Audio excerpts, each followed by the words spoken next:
Hi friends, நான் Kiruthikaprabhakaran. எல்லாரும் எப்படி இருக்கீங்க? நீங்க எல்லாரும் ரொம்ப சந்தோஷமா, நிம்மதியா, ஆரோக்கியமா, செல்வ செழிப்பான வாழ்க்கையை வாழ்ந்துட்டு இருக்கீங்க அப்படின்னு நம்புறேன். இன்னைக்கு நம்ம லைஃபுக்கு ரொம்பவே முக்கியமா தேவைப்பட்ட ஒரு விஷயத்தை தான் ஷேர் பண்ண போறேன். இது நிச்சயமா நம்ம எல்லாருக்குமே தேவை. ஏன் அப்படின்னா நம்ம எல்லாருமே லா ஆஃப் அட்ராக்ஷன் ஃபாலோ பண்றவங்க, அதாவது இந்த பிரபஞ்ச விதியை, ஈர்ப்பு விதியை நம்புறவங்க. ஓகேவா? ஈர்ப்பு விதியை பயன்படுத்தி அதன் வழி நம்ம நடக்கும்போது நமக்கு நிறைய சக்திகள் கிடைக்கும், பவர் கிடைக்கும். என்ன மாதிரியான பவர் கிடைக்கும் அப்படின்னா, நம்ம நினைக்கிறத ஈஸியா நம்ம கிட்ட உருவாக்கி கொண்டு வர முடியும். பிளஸ் இந்த பிரபஞ்சம் காட்டுற சைனை நம்மளால புரிஞ்சுக்க முடியும். அதாவது சராசரி வாழ்க்கையை வாழ்றவங்களுக்கும் ஈர்ப்பு விதியை பயன்படுத்தி வாழ்றவங்களுக்கும் நிறைய டிஃபரன்ஸ் இருக்கு. ஏன்னா சராசரி வாழ்க்கையை வாழ்றவங்க தேவையில்லாம புலம்புவாங்க, தேவையில்லாத விஷயத்துக்கு கவலைப்படுவாங்க. பட் ஈர்ப்பு விதியை ஃபாலோ பண்றவங்க நிச்சயமா பாசிட்டிவா இருப்பாங்க, நேர்மறை எண்ணங்களோட இருப்பாங்க, தேவையில்லாத விஷயத்த பேச மாட்டாங்க. அப்போ இந்த மாதிரி ஒரு சூழ்நிலையில இருக்கும்போது சில சக்திகள் அவங்களுக்கு கிடைக்கும். ஏதாவது ஒண்ணு வேணுமா, எங்கேயும் போய் கேட்க மாட்டாங்க, யூனிவர்ஸ் கிட்ட கேட்பாங்க, அதை நினைப்பாங்க, அது 100% அவங்க கைக்கு கொண்டு வர முடியும். ஸோ இது ஒரு விதமான பவர் தான் இல்லையா? சரி, இந்த பவர் நமக்கு இன்க்ரீஸ் ஆகணும்ல. இந்த பவர் நம்மளுக்கு இன்க்ரீஸ் ஆகணும் அப்படின்னா நான் சொல்ல போற இந்த 5 விஷயத்தை நீங்க ஃபாலோ பண்ணீங்கன்னா, அதாவது 5 சிச்சுவேஷன்ல நான் சொல்ல போற இந்த விஷயத்தை ஃபாலோ பண்ணிட்டீங்க அப்படின்னா உங்க லைஃப்ல ஒரு பெரிய சக்தி உங்களுக்கு கிடைக்கும். அதாவது சைலண்ட், அமைதி, மௌன விரதம், இதுக்கு அப்படி ஒரு பவர் இருக்கு. இப்ப மெடிடேஷன் பண்றாங்களா சில பேர் 1 hour 2 hours கூட பண்ணுவாங்க. நான் பார்த்திருக்கேன் அந்த மாதிரி பீப்புள்ஸை. அமைதி மெயின். என்னன்னா வாயை மூட்டு நம்ம அமைதியா இருக்கும் போது நமக்கு உண்மையாவே நிறைய பவர் கிடைக்கும். என்ன பவர் தெரியுமா? ஒருத்தவங்களோட ஃபேஸ் பார்த்தாலே அவங்க என்ன திங்க் பண்றாங்கன்னு உங்களுக்கு தெரிஞ்சிடும். சராசரி மனுஷனால அதை கண்டுபிடிக்க முடியுமா? முடியாதுல்ல. ஆனா ஒரு சைலண்ட்டை மெயின்டைன் பண்ணும்போது நீங்க பாருங்க, ஒரு பிரச்சனை நடக்குது, அந்த பிரச்சனைக்குள்ள போகாம அங்க போய் நின்று சண்டை போடாம ஒரு 3வது மனுஷங்களா நீங்க வெளியே இருந்து அந்த பிரச்சனையை கவனிக்கும் போது எது நல்லது எது கெட்டது அப்படின்றது உங்களுக்கு வெட்ட வெளிச்சமா தெரியும். எக்ஸாம்பிள், பிக் பாஸ் அந்த ஷோ விஜய் டிவில போட்டிருக்காங்க இல்லையா?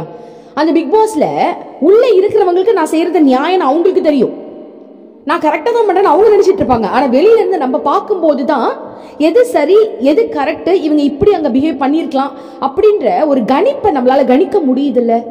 ஏன்னா நம்ம சைலண்டா அதை வாட்ச் பண்றோம். சப்போஸ் அதே பிக் பாஸ் வீட்டுக்குள்ள நம்ம இருந்தோம்னு வச்சுக்கோங்களேன், என்ன பண்ணிருப்போம், அவங்க கூட சேர்ந்து இவங்க சொல்றது கரெக்ட் அப்படின்னு யாராவது ஒருத்தர் பிடிச்சி அவங்க சப்போர்ட் பண்ணிட்டு இருந்திருப்போம்.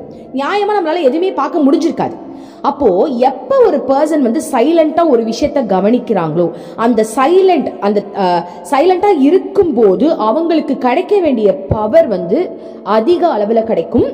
ஒருத்தவங்களை பார்த்தாலே அவங்களுக்குள்ள என்ன இருக்கு அப்படின்ற ஒரு விஷயத்த கண்டுபிடிக்கிற அளவுக்கு ஒரு சக்திகள் கிடைக்கும். அப்போ ஒருத்தவங்களை பார்த்தாலே நம்மளால ஒருத்தவங்களை கண்டுபிடிக்க முடியுது அப்படின்னா இந்த பிரபஞ்சத்துல இருக்கிற சக்திகளை நம்ம எப்படி பயன்படுத்த முடியும்?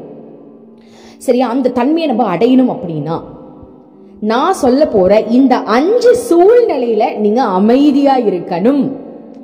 ஓகேவா? சைலண்ட்ல நம்ம ஈஸியா இருந்துடலாம். ஒரு 5 நிமிஷம் வாய மூட்டுருங்கன்னா ஈஸியா இருக்க முடியும்.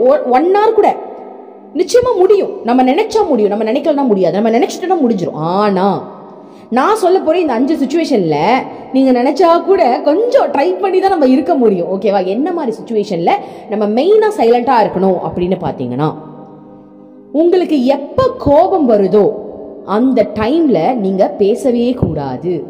அந்த டைம்ல தான் சைலண்டா அதிகமா கடைபிடிக்கணும். ஓகேவா? யாராவது உங்களை ஏதாவது ஒரு கோவப்படுத்துற மாதிரி பேசலாம், இல்ல உங்களுக்கே அளவுக்கு அதிகமா கோவம் வரல, இந்த டைம்ல நான் பேசியே ஆகணும்னு அப்படியே உங்க வாய் துடிக்கலாம். அந்த டைம்ல அமைதி காக்கிறது பெஸ்ட். இதை நம்ம ட்ரை பண்ணுவோமே, ஏன்னா எனக்கு கூட அது கரெக்டா வருமானு தெரியல, இருந்தாலும் நம்ம ட்ரை பண்ணலாம். இது யார் சொல்லியிருக்காங்க அப்படின்னா, பெரிய பெரிய மகான்கள் இதை சொல்லி வச்சுட்டு போயிருக்காங்க.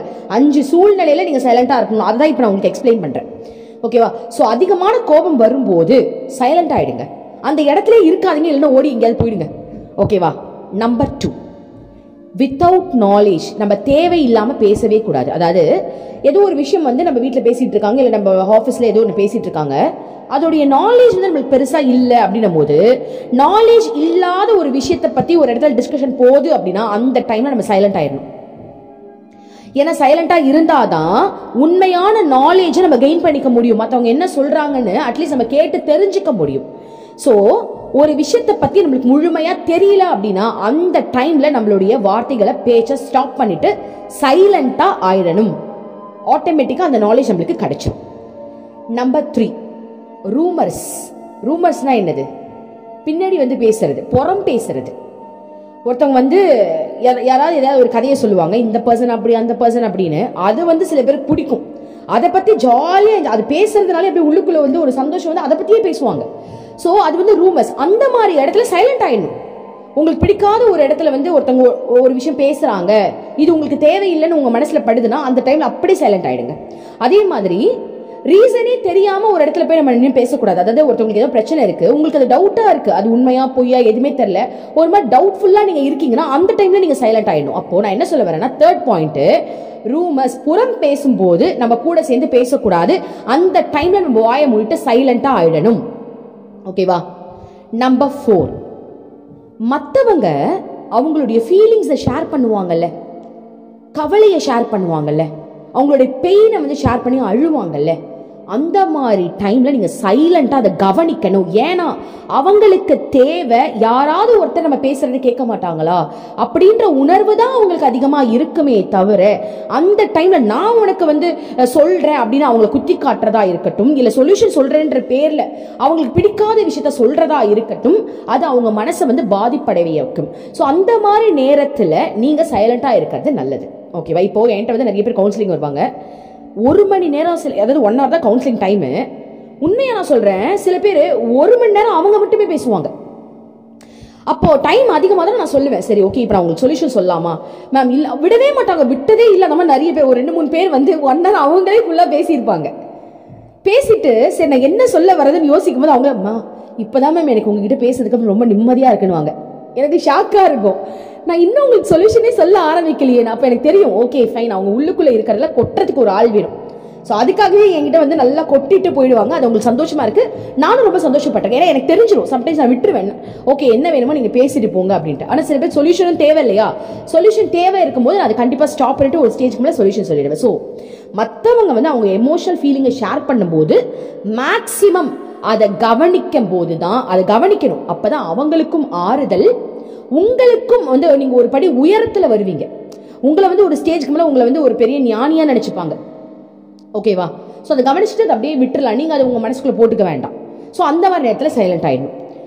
நம்பர் 5, முக்கியமான ஒரு விஷயம், யாராவது உங்களை கிண்டல் பண்றாங்க, கலாச்சு பேசுறாங்க, உங்களுக்கு பிடிச்ச விஷயம் அவங்களுக்கு பிடிக்கல, என்னது இந்த மாதிரி ட்ரெஸ் போட்டிருக்க, நல்லாவே இல்லை, என்ன இப்படி இருக்கு அப்படின்னு உங்களை ஒரு மாதிரி மட்டம் தட்டி பேசுறாங்க அப்படின்னா அந்த நேரத்தில் அந்த டைம்ல நீங்க சைலண்டா தான் இருக்கணும். ஏன் தெரியுமா சைலண்டா இருக்கணும்? அந்த பர்சன் நமக்கு முதல்ல தேவையே இல்லை. நம்மள ஒருத்தன் கிண்டல் பண்ணி பேசுறாங்க, ஒரு மாதிரி கலாச்சி நக்கலா பேசுறாங்கன்னா அந்த பர்சன் நமக்கு வேணாம் இல்லையா? அந்த மாதிரி ஒரு ரிலேஷன்ஷிப், ஓகே ஃபேமிலிக்குள்ளேயே பேசுறாங்கன்னா கூட அவங்க கிட்ட நம்ம அந்த அளவுக்கு டச் வச்சுக்கணும்னு அவசியம் கிடையாது. அப்போ அந்த பீப்புளோட கேரக்டர் நம்மளுக்கு தெரிஞ்சிருச்சா, நம்ம ஒதுங்கிட்டு சைலண்ட் ஆகணுமே தவிர, ஐயோ அவங்க என்ன அப்படி பேசிட்டாங்க அதுக்கு ரிவெஞ்ச் எடுத்துக்கிட்டு அவங்களுக்கு ஏதாவது நம்ம பண்ணணும்னு அந்த மாதிரி ரிவெஞ்ச் எடுத்தா அந்த டைம்ல நம்ம அவங்களுக்கு அப்போஸ் பண்ணி பேசணும்னு அவசியம் இல்லை. அந்த டைம்ல நம்ம சைலண்ட் ஆயிட்டோம் அப்படின்னாலே நம்ம கேரக்டருக்கு ரிலேட்டடா சில பீப்புள்ஸ் ஆட்டோமேட்டிக்கா உங்ககிட்ட ஃப்ரெண்டா மாறிடுவாங்க. So law of attraction follow பண்றவங்க என்ன பண்ணணும்? நான் சொன்ன இந்த 5 விஷயத்தை ஃபாலோ பண்ணணும். இந்த மாதிரி 5 சிச்சுவேஷன்ல நீங்க சைலண்டா இருந்துட்டீங்க அப்படின்னா உண்மையாவே அந்த தகுதிக்கு நீங்க உயர்ந்துறீங்க, ஒரு படி நீங்க அதிகமா வந்துருவீங்க. இந்த மாதிரி டைம்ல நம்ம பேசி நம்ம எனர்ஜியை ஸ்பாயில் பண்ணாம அது அப்படி இந்த மாதிரி சிச்சுவேஷன்ல நம்ம சைலண்டாவே இருக்கணும். இந்த மாதிரி டைம்ல சைலண்டா இருக்கும் போது நம்ம எனர்ஜி நம்ம கிட்டயே இருக்கும், பிளஸ் நமக்கு நிறைய நாலேஜ் கெயின் ஆகும்.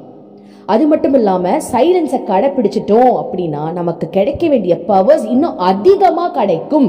இதுதான் உண்மை. ஓகேவா? சோ எத்தனை பேரு இதை ஃபாலோ பண்ண போறீங்க அப்படின்றத கமெண்ட்ல போடுங்க. ஓகே, நானும் கண்டிப்பா இதை ஃபாலோ பண்றேன் அப்படின்னு உங்களுக்கு நான் தெரிவிச்சுக்கிறேன். ஓகே, ரொம்ப நன்றி. Thank you universe.